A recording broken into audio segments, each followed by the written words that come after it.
I am already prepared. I have everything assembled inside my head. All I have to do is just say, go. I'm ready to commit a suicide. But just few days before this, my one and only online girlfriend had just broken up with me. So I fell into this deep depression, which I didn't know how to cure. Everything around me just screamed depression, and I was ready to go. But thankfully I didn't, and here I am to tell you the lesson. So, what have I learned from it? Inside this video, I'm going to show you why the first breakup is the toughest one. So, basically, you can see humans as duct tape. Literally, let me... Okay, so here it is. Yeah, duct tape. There we go. We have a piece of duct tape over here. So humans are exactly like this. And whenever it comes down to relationships, the first time you actually stick them onto a person, they stick really well. They stick really well. And then they will not fall off if you actually pinch them. They will not fall off if you actually blow them. They will not fall off. They will not get away. But as soon as they break up, which is very tough, it's very slow as you can see. It doesn't want to come off. But alas, it does. You go through the first breakup. And now this human has already given his soul, like 50% to this girl over here. So now he finds another girl. He sticks to her. Here you go. They have some fun time, they fuck, and all of that. It still doesn't fall off. But they break up again. And this time is a bit easier. Wow. He finds another girl. It still doesn't fall off. But this time is very easy to break up.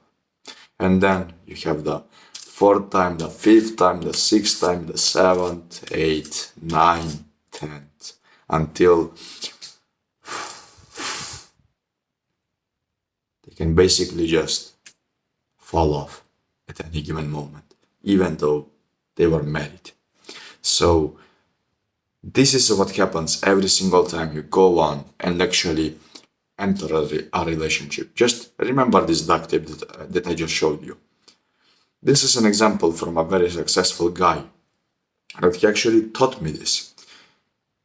Every single time you enter a relationship, you are basically splitting your soul with this girl. So the first time is the hardest because you split your soul 50-50 with this girl. So now 50% of the soul is yours, 50% of your soul is hers. And the same goes to her. But as soon as you break up, the soul is still left with her. It will stay with her forever. But here you are with only 50% of your soul. So you go on and find another relationship, another girl. You enter the relationship, but now you only have like 50% to split, so you give her 25%. You are a little bit less loyal now. Then you go ahead and break up with her. Now you only have 25% left within you, and that's like probably 17.5% of soul that you can split with the next girl. And if you break up with her, then like you have like only about 8% of your soul left to split with her. And that is what many people now they struggle with.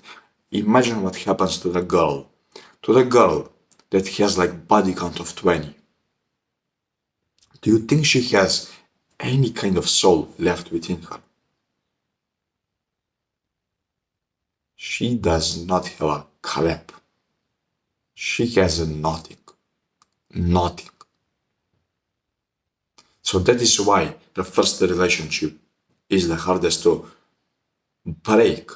And that is why so many relationships end up breaking, even after marriage later on, because they cheated on themselves. Why?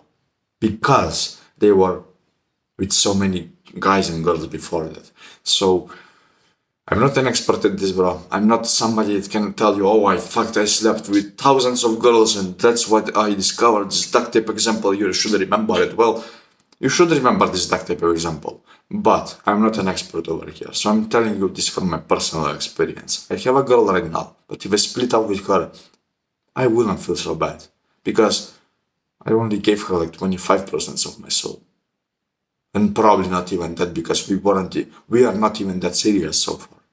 But with the first girl I ever had, I was that serious. I literally planned her to be the one and only for the rest of my life. Yet it did not happen. And the last moment with her left me in despair, left me in a place of life where I honestly want to commit suicide and end it all for me. But I didn't.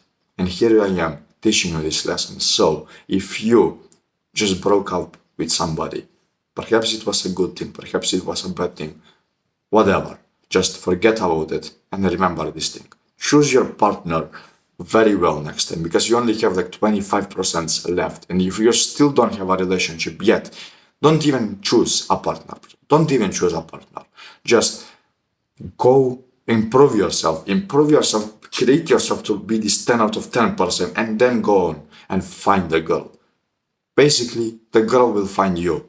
You don't even have to put in effort into that. Just go on and find ways to actually improve yourself inside life. And once you actually become a 10 out of 10, some 10 out of 10 girl, it will just walk by you, bump into you.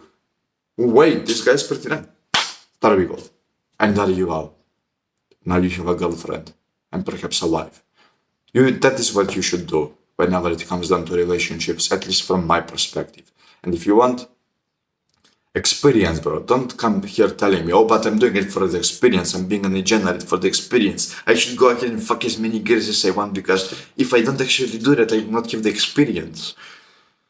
But you're telling me that you going out and actually ruining somebody's life by just doing a single night out is for experience?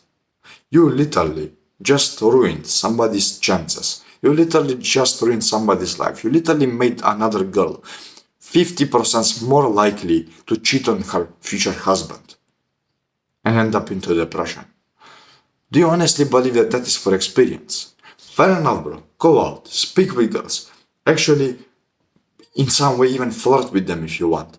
But don't go into relationships with them. Don't go and fuck them. Don't go and actually do something with that. Because it's about time somebody says this, bro. All this red pill propaganda, it's misunderstood, bro. Red pill is great, but don't misunderstand it for a degenerate. Degenerate is a whole different thing, bro. If you're a degenerate, you have to go to a therapist or a psychiatrist or something. You need to honestly get your mental state fixed. If you're a degenerate, bro, you have some mental problems. You have some mental problems. Is that clear? If you honestly want to go out and just sleep with as many girls as you want, you have some mental ill problems. Because after I told you this, would you honestly still want to go out and ruin somebody's future? A red pill is great. Fair enough. Go out there and actually explore the world of women. Actually flirt with them. Actually maybe going for the kiss with them, but never go so far to enter a relationship with them. Never go so far to actually go on and make her attracted to you and stay with you. Never do that to other people. Never do that. It's like literally, you probably do remember the 10 commandments of Christianity, of literally any religion. Don't steal was one of them. You are stealing somebody's heart. You're stealing somebody's happiness, somebody's future, and somebody's life. Because that person that you just fucked may end up being a suicidal freak in the future, and then they might commit suicide thanks to you being on a night out with them. How does that make you feel like? How would that make you feel like right now? It's like this video is already 9 minutes long, and if you still are watching this, first of all, props to you, bro. But second of all, how would that make you feel? How would that make you feel to know that you were the reason for somebody's suicide? Thanks for watching, brother.